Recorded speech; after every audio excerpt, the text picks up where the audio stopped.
nhớ giàu nhớ rẫy cho nhớ cho gì cho phải gì cho sát cho lên cho tuổi trong chiến nó là tao trả làm chiến để đùa nó là bên thằng này là dưới đôi điện thoại đâu nữa nè chỉ có điện thoại xí ra đấy tặng đầy đủ tai nghe và thằng gốc lưng đầy đủ những cái cây này chụp nó xuống nó chắc lắm. có 32 GB trong một con kia rồi thái độ nó cao cái pin nó cao pin 6.000 là cái này là pin 6.000.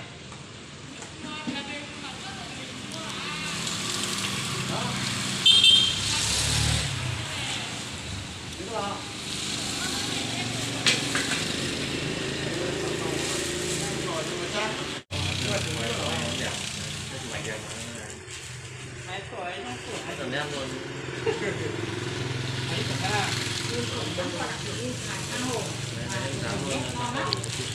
Mới giảm đấy, mới giảm 500. Không phải à? Lấy của trang kìa. Có nhiều. Anh chỉ 5 nhá. Cái này là anh 1 năm toàn quốc đấy.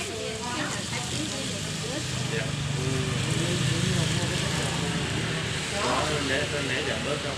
Nhá. Bây giờ con lấy cái nào? Đó, tặng cái tai nghe. 5 triệu, tôi lấy để giảm bớt không? Đó. Lên cái đó một cái nghe ôm nâng đầy đủ. Đó, đầy đủ.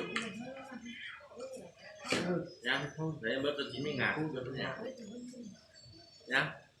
Dạ.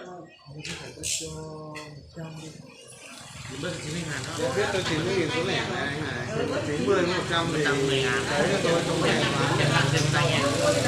Đang chưa để đi bây giờ. Vâng. Đấy nha, lấy cái này nhá. Đấy nào đấy. Đây là hai màu à?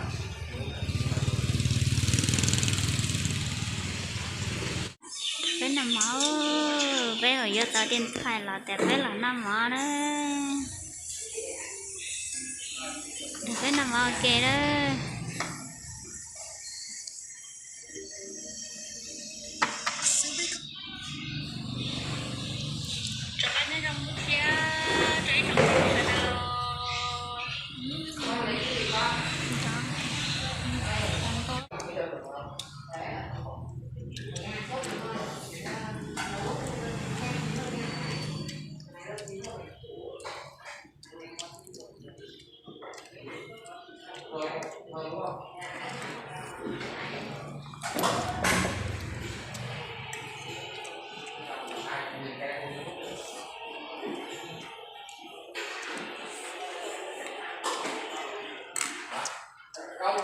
dòng của cái dây này nó nằm ở dưới đây, tức là nó bị ngập nhiều á.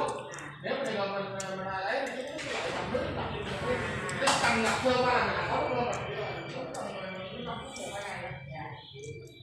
Ý là như vậy không phải rồi.